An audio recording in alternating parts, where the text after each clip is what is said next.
Littleton schools, one of whom receives special education services. I've been involved with the school district and the community for many years, working on socioeconomic integration, assisting Friends of Burlington Schools, working on accessibility issues and integrating children with disabilities socially in our schools, and around issues of equity and inclusion.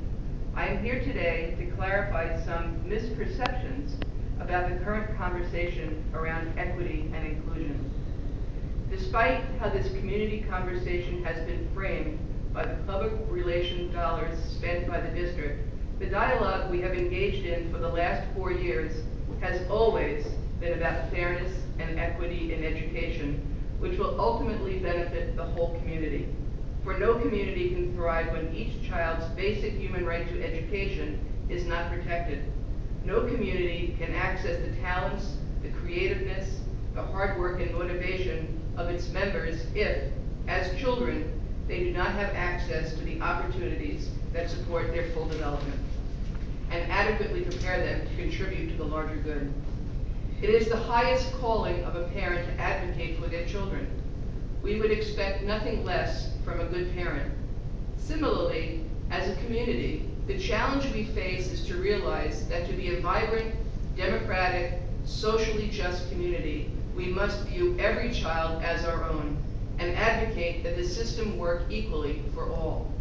We live in a small state with a small population and tax base, with an increasingly tech-based economy that demands the well-educated contributions of all of its members. As a state and a community, we can ill afford to leave any child behind.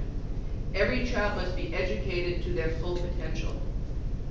We need to embrace the hardworking new American families among us who strengthen and broaden our community and whose children enrich our schools now and will hopefully settle in our community later.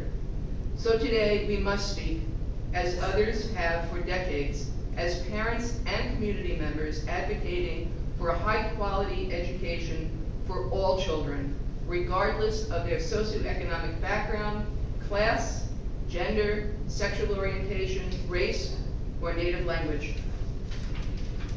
Our requests are simple. We ask that issues of equity and inclusion be addressed vigorously and with vision at the individual and the institutional levels. We note that while the district performs well in a number of areas and some children's needs have been met by this school district, many of our children have not been well served. We ask for improvement that is led, planned, and monitored in a manner befitting a well-managed, accountable, 21st century multicultural school district. While the media accounts of our community conversation have focused on racial inequities, as they should, this issue is more than just about race. It is also about the needs of kids with disabilities, of children from low-income families, and about new American children's education, whatever their skin color. We wish to clarify that the concerns that have been raised about the superintendent's leadership reflect long-standing concerns and resistance to change, not just recent events as they have been portrayed. Let's end the funded public relations framing of this community conversation as divisive and bullying. What parent would refuse to stop begging for change in the face of the suffering and disparate treatment of their children? Using district money to demonize parents is just wrong. We have to wake up from the dream that all is well and has been well in the schools for all children, and realize sadly that for some children, going to school can be a nightmare. It is a nightmare we can collectively put an end